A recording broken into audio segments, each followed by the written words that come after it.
Sir, Madam Operation Theater de insinkre. Sir ngahak yaubirakladdi Madam ne yamna haraujagani. Ai Sir da ngasaidagi call tawjabani. Sir di call su paibirakidre. Pratap hainingdaba khonjel da khumlai.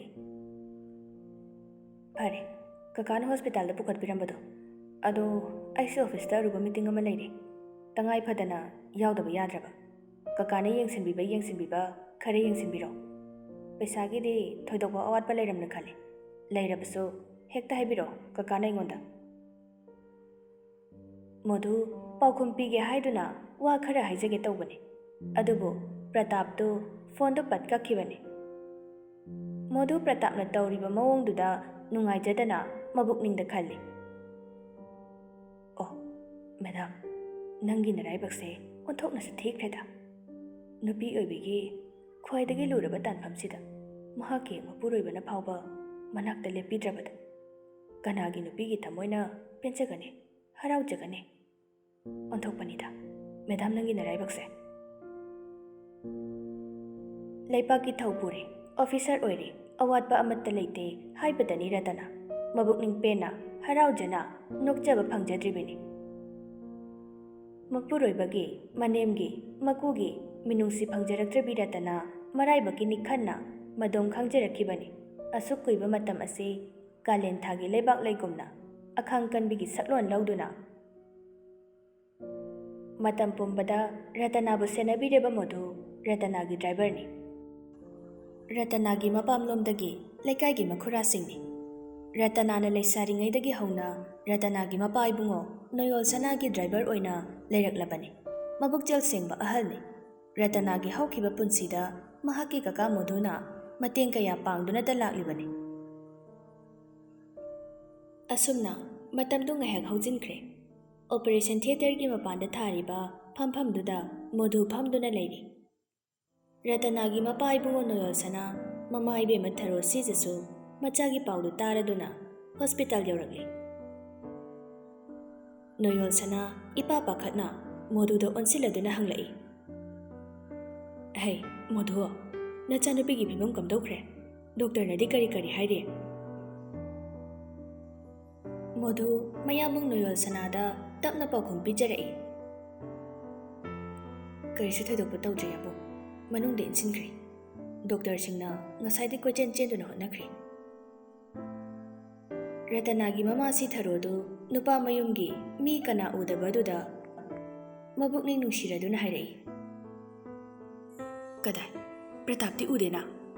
Karino ne? Makhoi imungi mi singsina amata laktribasiba. Asukluraba matam ichasina makumatha suraduna mamit mamai panglamdaini haiba khangna makhoigi maku borochu manem rajinisu Vrindavan da hekta koi bekta chatki haiwani ngamine makhoigi thamoidubu ichasida makhoina khalibadubu karinoba modu tapna matemsida haijarai itemse Sir Pratap to ngasi ayukta office ta ruba thaba ama lai haiduna ngana chatkibani aduga Madam pukhatbagi pausu aina de haijakhrabani Sir da office ke ruba meeting ama yauri loibaga laklage haiduna takpirai modu pau tamli haibatani Pratap ta mahakna call hanjin tawbada amuk phawba pairakhidaba kaina thangda hanjin tawruba matung pairakhibagi pau amadi Ratanagi maku manemsu phone off thamjinkhibagi paudude mayambung amasung matemsina tabada nungairaroi khanbadagi tamdre noyol sana modu da hairai phare adubu oirade Pratap su magi thabakto loiraga lakjarani ado modu karino nachanupina doctor da pukhalibasibo mahaki matambu yaurabrane modu mayambung na hanglibadu tapna pakhumpirai oide yabung ibe magido tha taret khaktane ehakna khangbadasu aikhoisu thoidokpa khanjaludabani ngasido imungi thaba inkhang tawbi Radhana ibe magi sangom piba changlubada humangana pikanglaga phamungda leirambani hai aisu mapanda gari chamjabani mahi langnarakpaduda changsilubani asumna ibe magi phibam chadri khangbadagi aikhoi mayam changdana doctor da pukhalakliba siniyabu Tharo machagi paudu tabada mabukning nungsina kapngang lei. Imai pema ngamido ko makhoi imungdo. Icha se hek thatok pirage khalabra karino khangde. Icha sina makhoi imungduda harau nungaina leite haibase aidi khangba kuirabani. Asi thokni haibase aidi ngahana urabani. Aigi ichinse moi samkhana melaga talaktana phibam asi yoribani. Matang matam charingai haihodrabanina haujikte icha se kari thokle. Noyol sana magi sijabu yengduna sat hairai. Sija nangbu mungda tumina laiko phamasi hospital yum natene thaba ingkhangna yada duna tawboirangani khara sufana makhandu unangwa. Tharo kapladuna mathwai wana hairai. Karam haina phana khandokadoribanu moi samkha makhoi imungse aigi janapibu pamdabagi mami ama chauna tai habase aidi uba kuire.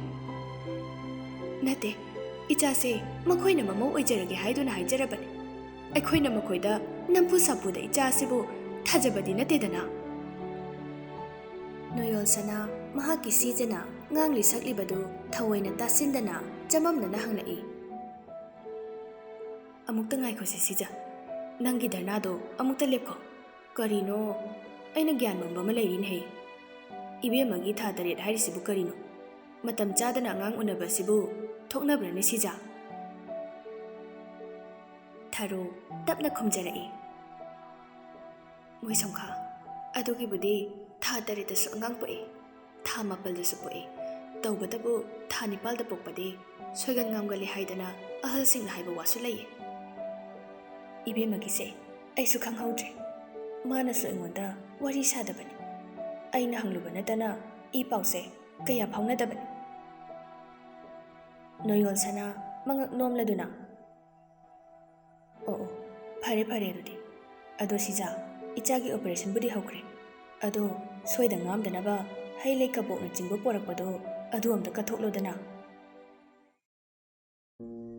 Tharo ikau kaurure lambidagi laigi pochai khara leirakhibani sat khumlai. Ihe ahidi kau kaurure moi samkha ayamda kathokhige ichagi. Asumna Tharo hailei meira thanduna machagi mangolgidama taibang mapubu mamittagi mapitana khurumjarai. Hey sorry bungo ichagi mamit mamai pangbase soida ngamdaba amukta dipinabiyo. Mama aina ichagi mangolgidama phigau sana yajari. Noyol sana machagi wajaribi mama sijabu themjinbirai. Farese karisu khaluranu se sija soida ngamdana inaw modona ichabu pukhatbirambase masida henba leitare. Aikhoisu ichagi soida ngamdanaba laikana khurumsiko nangi saudo yum hallaga phajana langu ko sija. Tharo mabukni nungsiraduna hairai. Ichado mathwai onthokna haraura maroida ko moi samkha asuk luraba nupi obigi punsigi lanpam asida mapuroiba phaunaba hek lepirati maraiba onthokna thikhredako. Hey sor ichabu soida ngamdana mama aingoda sinabiyuko. Asumna pung kharagi matungda operation adu loikre. OT gi thongdu tapna hangdorai. Doctor ama thorakle.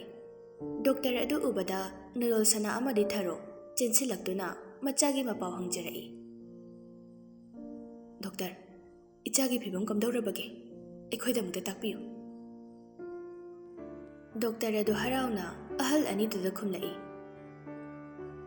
Congratulations babu. Haujikti nungsa thibiruranu. Patient to karisu thoidokpa tawdre. Haujikti phajakraba machanupa amasu phangjare. Normal da thokadra khanjabani. Adubu tangai fadana operation darkar leirakpadagi doctor mayam hotnaduna maipakna delivery tawre. Noyol sana masugi paw adu tabada haraubana loire. Thank you doctor. Yam nungaijare. Adu ibungo doctor. Ichanupidi karamba matamda unaba yagani. Doctor do sat khumlai. Haujiki oinadi babu patient do gan laktre. Athubada laklani. Soidana unaba yarani. ꯑꯗꯣ ꯑꯉꯥꯡꯗꯨꯗꯤ ꯊꯥ ꯁꯨꯗꯅ ꯄꯣꯛꯄꯒꯤ ꯃꯁꯥꯗꯣ ꯈꯔ ꯁꯣꯜꯂꯞ ꯂꯩꯕꯒꯤ ꯇꯣꯉꯥꯟꯅ ꯊꯝꯂꯤ꯫ ꯊꯥꯔꯣ ꯃꯊ꯭ꯋꯥꯏ ꯋꯥꯅ ꯍꯥꯏꯔꯤꯁꯤꯕꯨ ꯗꯣꯛꯇꯔ, ꯌꯥꯝꯅꯃꯛ ꯁꯣꯜꯂꯕ꯭ꯔꯣ ꯏꯁꯨꯗꯨꯕꯣ? ꯐꯖꯅ ꯑꯝꯇ ꯌꯦꯡꯕꯤꯌꯨ ꯏꯃꯥꯗ꯫ ꯗꯣꯛꯇꯔꯗꯨ ꯅꯣꯛꯂꯗꯨꯅ ꯍꯥꯏꯔꯛꯏ, ꯀꯔꯤꯁꯨ ꯇꯧꯔꯣꯏꯌꯦ ꯏꯃꯥ, ꯄꯥꯈꯠꯄꯤꯒꯅꯨ꯫ ꯋꯥꯗꯨ ꯍꯥꯏꯔꯝꯂꯒ ꯗꯣꯛꯇꯔꯗꯨ ꯆꯠꯈ꯭ꯔꯦ꯫ ꯅꯣꯌꯣꯜ ꯁꯅꯥ ꯑꯃꯗꯤ ꯊꯥꯔꯣ ꯃꯆꯥꯅꯨꯄꯤ ꯑꯃꯗꯤ ꯃꯁꯨꯕꯨ ꯎꯅꯤꯡꯕꯅ ꯂꯥꯡꯇꯛꯅꯔꯛꯏ꯫ ꯇꯥꯟꯖꯥ ꯑꯗꯨꯗ ꯔꯇꯅꯥꯒꯤ ꯃꯄꯨꯔꯣꯏꯕ ꯄ꯭ꯔꯇꯥꯞ ꯆꯪꯂꯛꯏ꯫ ꯃꯀꯨ ꯃꯅꯦꯝꯕꯨ ꯆꯪꯁꯤꯜꯂꯛꯇꯨꯅ ꯈꯨꯔꯝꯃꯤ꯫ ꯄꯥꯕꯨꯡ, ꯏꯃꯥꯁꯤ ꯈꯨꯔꯨꯝꯖꯔꯤ꯫ ꯊꯥꯔꯣ ꯃꯆꯨꯛ ꯄꯩꯅ ꯈꯨꯝꯂꯛꯏ, ꯂꯥꯛꯇꯤ ꯂꯥꯛꯏꯗꯅ ꯏꯕꯨꯡꯉꯣ꯫ ꯅꯠꯇꯦ, ꯅꯪꯒꯤ ꯊꯕꯛꯇꯨ ꯐꯅ ꯆꯤꯜꯂꯕꯁꯨ ꯑꯁꯤꯒꯨꯝꯕ ꯃꯇꯝꯗꯤ ꯅꯪꯒꯤ ꯅꯨꯄꯤꯕꯨ ꯀꯔꯤ ꯆꯥꯅꯤꯡꯂꯤ, ꯀꯔꯤ ꯊꯛꯅꯤꯡꯂꯤ ꯍꯪꯗꯨꯅ ꯆꯦꯛꯁꯤꯟꯅ ꯊꯝꯒꯗꯕ, ꯁꯦꯟꯅꯒꯗꯕ ꯃꯇꯝꯅꯤ꯫ ꯃꯁꯤꯗ ꯅꯈꯣꯏꯅ ꯍꯨꯟꯗꯣꯛꯇꯅ ꯆꯠꯂꯤꯕꯁꯤꯕꯨ ꯀꯔꯤꯒꯤꯅꯣ? ꯂꯥꯏꯔꯤꯛ ꯂꯥꯏꯁꯨ ꯍꯩꯔꯕ ꯅꯣꯏꯅ ꯋꯥꯈꯜ ꯌꯥꯎꯗꯕꯒꯤ ꯃꯇꯧ ꯎꯠꯄꯁꯦ ꯏꯃꯥ ꯌꯥꯅꯤꯡꯗꯦꯗ ꯄ꯭ꯔꯇꯥꯞ꯫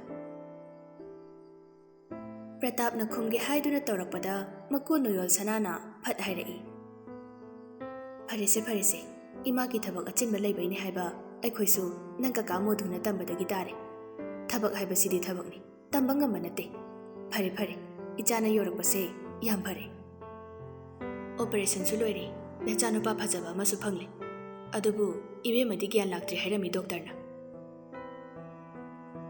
ꯄ꯭ꯔꯇꯥꯞ ꯍꯔꯥꯎꯕꯒꯤ ꯃꯥꯏꯊꯣꯡꯗ ꯃꯃꯤ ꯇꯥꯗꯦ, ꯃꯆꯥꯅꯨꯄꯥ ꯄꯣꯛꯂꯦ ꯍꯥꯏꯔꯕꯁꯨ꯫ ꯃꯀꯨꯗ ꯑꯣꯟꯁꯤꯟꯗꯨꯅ, ꯍꯣꯏ ꯕꯥꯕꯨ, ꯑꯩ ꯗꯣꯛꯇꯔꯒꯁꯨ ꯎꯅꯗꯨꯅ ꯋꯥꯔꯤ ꯂꯣꯏꯅ ꯁꯥꯖꯔꯛꯂꯦ꯫ ꯑꯩ ꯂꯣꯏꯅ ꯈꯪꯖꯔꯤ꯫ ꯋꯥꯗꯨ ꯍꯥꯏꯔꯒ ꯄ꯭ꯔꯇꯥꯞ ꯍꯤꯗꯥꯛ ꯏꯕ ꯆꯦ ꯑꯃ ꯄꯨꯊꯣꯛꯇꯨꯅ ꯃꯣꯙꯨꯗ ꯄꯤꯔꯛꯏ꯫ ꯀꯀꯥ, ꯍꯤꯗꯥꯛꯁꯤꯡꯁꯦ ꯀꯀꯥꯅ ꯈꯔ ꯂꯩꯕꯤꯔꯨꯔꯣ, ꯄꯩꯁꯥ ꯁꯤꯗ ꯂꯩꯔꯦ꯫ ꯑꯁꯤ ꯍꯥꯏꯔꯒ ꯄ꯭ꯔꯇꯥꯞ ꯃꯣꯙꯨꯗ ꯂꯨꯄꯥ 2,000 ꯆꯞꯄꯤ ꯑꯃꯒ ꯆꯦꯗꯨꯒ ꯃꯣꯙꯨꯗ ꯄꯤꯔꯛꯏ꯫ ꯃꯣꯙꯨ ꯆꯦꯗꯨ ꯂꯧꯔꯗꯨꯅ ꯍꯤꯗꯥꯛ ꯂꯩꯕ ꯆꯠꯈ꯭ꯔꯦ꯫ ꯊꯥꯔꯣ ꯄ꯭ꯔꯇꯥꯞꯇ ꯍꯥꯏꯔꯛꯏ, ꯄ꯭ꯔꯇꯥꯞ, ꯏꯕꯦꯝꯃꯁꯦ ꯈꯣꯏꯔꯣꯝꯗ ꯄꯨꯊꯔꯒꯦ꯫ ꯏꯃꯥ ꯍꯣꯏꯁꯨ ꯂꯩꯇꯕꯅꯤꯅ ꯏꯕꯦꯝꯃꯁꯦ ꯑꯩꯅ ꯌꯨꯝꯗ ꯍꯣꯠꯅꯕꯅ ꯐꯒꯗ꯭ꯔꯥ ꯈꯜꯂꯤ꯫ ꯅꯪꯕꯨ ꯀꯔꯤ ꯍꯥꯏꯅꯤꯡꯉꯤ ꯏꯃꯥꯒꯤ ꯋꯥꯐꯝꯁꯤꯗ? ꯄ꯭ꯔꯇꯥꯞ ꯀꯔꯤꯁꯨ ꯈꯟꯊꯗꯅ ꯑꯗꯨꯃꯛ ꯈꯨꯝꯂꯛꯏ, ꯏꯃꯥ ꯍꯣꯏꯅ ꯐꯅꯤ ꯍꯥꯏꯕꯗꯣ ꯑꯗꯨꯝ ꯇꯧꯁꯤ, ꯅꯆꯥꯒꯤ ꯀꯩꯁꯨ ꯍꯥꯏꯅꯤꯡꯉꯥꯏ ꯂꯩꯖꯗꯦ꯫ ꯔꯇꯅꯥ ꯁꯅꯥ ꯔꯥꯖꯀꯨꯃꯥꯔꯤ UPSC ꯑꯦꯛꯖꯥꯝ ꯃꯥꯏ ꯄꯥꯛꯇꯨꯅ IS ꯑꯣꯏꯅ ꯏꯝꯐꯥꯜ ꯏꯁꯇ DC ꯑꯣꯏꯅ ꯂꯩꯕꯅꯤ꯫ ꯃꯄꯨꯔꯣꯏꯕ ꯄ꯭ꯔꯇꯥꯞꯁꯨ SDOꯅꯤ, ꯏꯝꯐꯥꯜ ꯋꯦꯁ ꯂꯝꯐꯦꯜꯗ ꯂꯩꯕꯅꯤ꯫ ꯔꯇꯅꯥꯒꯤ ꯃꯄꯥ ꯏꯕꯨꯡꯉꯣ ꯔꯥꯖꯀꯨꯃꯥꯔ ꯅꯣꯌꯣꯜ ꯁꯅꯥ ꯔꯤꯇꯌꯔ ꯀꯔꯅꯦꯜꯅꯤ, ꯑꯗꯨꯒ ꯃꯃꯥ ꯁꯤꯖ ꯊꯥꯔꯣꯅ ꯒꯣꯔꯃꯦꯟꯠ ꯄ꯭ꯔꯥꯏꯃꯥꯔꯤꯒꯤ ꯑꯣꯖꯥꯅꯤ꯫ ꯄ꯭ꯔꯇꯥꯞꯀꯤ ꯏꯃꯨꯡꯁꯨ ꯃꯤ ꯌꯥꯝꯅ ꯁꯛꯈꯪꯕ ꯏꯃꯨꯡꯅꯤ꯫ ꯅꯣꯌꯣꯜ ꯁꯅꯥꯒꯤ ꯏꯃꯨꯡꯒ ꯃꯇꯝ ꯀꯨꯏꯅ ꯅꯨꯡꯁꯤꯅꯕꯩ ꯃꯔꯤ ꯏꯃꯨꯡ ꯑꯅꯤꯗ ꯂꯩꯔꯛꯏ꯫ ꯄ꯭ꯔꯇꯥꯞꯀꯤ ꯃꯄꯥ ꯚꯣꯔꯣꯠ ꯃꯌꯥꯝꯅ ꯁꯛ ꯈꯪꯅꯔꯕ ꯏꯁꯄꯤꯁꯦꯜ ꯀꯣꯟꯇ꯭ꯔꯦꯛꯇꯔꯅꯤ꯫ ꯃꯃꯥ ꯔꯖꯤꯅꯤꯁꯨ ꯁꯦꯟꯗꯣꯏ ꯆꯥꯕꯤ ꯑꯐꯥꯎꯕꯤꯅꯤ꯫ ꯏꯃꯨꯡ ꯃꯁꯦꯟ ꯌꯥꯅꯅ ꯍꯥꯏꯅ ꯁꯤꯡꯅꯗꯨꯅ ꯔꯇꯅꯥꯒ ꯄ꯭ꯔꯇꯥꯞꯀ ꯂꯨꯍꯣꯡꯈꯤꯕꯅꯤ꯫ ꯄ꯭ꯔꯇꯥꯞꯀꯤ ꯏꯃꯨꯡꯅ ꯔꯇꯅꯥꯕꯨ ꯂꯨꯍꯣꯡꯕ ꯊꯥ ꯍꯦꯛ ꯐꯥꯔꯛꯄꯗꯒꯤꯅꯤ ꯃꯔꯧ ꯇꯧꯕ ꯍꯧꯔꯛꯂꯤꯕꯁꯦ꯫ ꯐꯣꯡꯅ ꯆꯩꯕ ꯉꯥꯡꯕ ꯉꯝꯗꯦ, ꯃꯔꯝꯗꯤ ꯔꯇꯅꯥ ꯑꯁꯦꯡꯕ ꯅꯨꯄꯤꯅꯤ, ꯄꯥꯛ ꯍꯦꯟꯖꯤꯟꯕ ꯌꯥꯗꯕꯤ ꯑꯣꯏ꯫ ꯃꯈꯣꯏꯒꯤ ꯃꯕꯣꯛꯅꯤꯡꯗ